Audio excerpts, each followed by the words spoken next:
sebab tu dimisalkan ataupun sebab tu apa yang berlaku kepada orang-orang yang bersuluk lazim pada mereka itu melalui akan cahaya-cahaya. Tapi suka saya ingatkan bahawa tujuan suluk itu bukan melihat cahaya. Jadi kecundang seorang murid apabila dia itu menuntut cahaya di dalam suluknya. Jadi jikalau kita tidak melihatkan akan cahaya, maka hendaklah bersabar dan terus, sebab tujuan kita ilahi anta maqsudi wa ridhaka matlubi. Tujuan kita adalah wahai Tuhanku, engkaulah yang aku maksudkan dan keredaan engkaulah yang aku tuntut. Jadi tuntut kita adalah keredaan Allah. Yang kita maksud ialah Allah. Suatu yang kita zikir adalah Allahu Allah. Jadi zikir kita tu Allah. Sebab yang kita kendaki adalah Allah. Jadi apabila tidak menyinggah kepada si murid itu akan alam yang berupa cahaya, maka hendaklah dia diam dan teruskan akan zikir dia, sebab cahaya itu setengah daripada laluan yang sebenarnya laluan yang mesti dilalu, tapi tidak semestinya siapa-siapa yang tidak lalu itu tidak dapat sampai. Kerana kadang-kadang seseorang itu dibantu oleh guru dia pada masalah kerohanian dia, dan dia itu dapat mencapai akan yang atas dengan berkat guru tadi tu. Okey.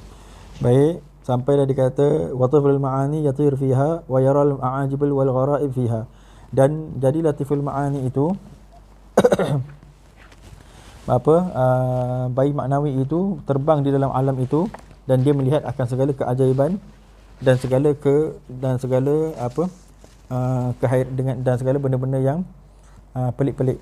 Wal gharaib, dia kata walakin la yumkin al ikhbar anha, dan juga tiada mungkin untuk dia memberitahu kepada seseorang. Ini pun juga saya suka nak menyebutkan bahawa ilmu yang dikatakan ilmu hakikat itu ataupun yang dikatakan ilmu laduni itu, ilmu laduni pun suka saya nak sebutkan juga. Kadang-kadang murid-murid suka berbicara benda yang guru tak cakap. Kadang-kadang dia lihat guru tu kasyaf, dia kata laduni. Laduni ni bukan kasyaf, tuan-tuan. Laduni ni bukan kasyaf. Laduni ni bangsa azwaq, dia zauqi. Dia bukan bangsa yang jenis karamat-karamat ni belum tentu lagi. Jadi laduni ni azwaq. Jadi yang dikendaki dengan laduni itu apa yang sebenarnya. Sebenarnya tu baina qausain ataupun quote di antara dua quoting, yang perkataan sebenarnya itu adalah hakikat. Jadi laduni itu adalah zauqil haqiqi. Zauqi yang bangsa dalam ilmu hakikat. Jadi ilmu hakikat dia bukan bangsa huruf dan dia bukan bangsa sebut dan dia bukan bangsa suara. Oleh kerana itu zauqi yang disebut di dalam zauqi yang dinisbahkan kepada laduniyah ini, dia bukan benda yang boleh diikhbarkan seperti mana yang disebut dalam kitab kita ini. Dia kata walakin la yumkin al-ikhbar anha wa hiya maqamul muwahhidin. Tak boleh nak menyebutkan tentang zauq ma'rifah yang berada yang disebutkan laduni tadi tu, tak boleh nak disebut sebab itu adalah berada di dalam makam muwahhidin, orang-orang yang dah melepasi ahwal sampai kepada satu makam dia namanya makam muwahhidin, maksudnya orang-orang yang bertauhid, sangat bertauhid kepada Allah. Mereka ni mentauhidkan Allah dan dengan perasaan. Dia bukan mentauhidkan Allah dengan peringkat ilmu lagi. Tapi mesti mengetahui tak boleh orang itu mentauhidkan Allah terus dengan perasaan dia tanpa ilmu. Jadi mesti melalui ilmu dulu. Maksudnya mesti melalui usuluddin dulu. Mesti melalui tauhid sifat 20 dulu. Baru dia boleh panjat dengan zikir, baru dia boleh panjat dengan berkat mursyid dia, baru dia boleh sampai kepada muwahhidin ilmu hakikat. Maksudnya muwahhidin ilmu laduni. Sebab nak sampai kepada laduni ni dia mentauhidkan Allah memakai perasaan, bukan memakai ilmu lagi dah. Jadi perasaan dia tu tak akan terpandu kalau dia tak ada ilmu. Sebab itulah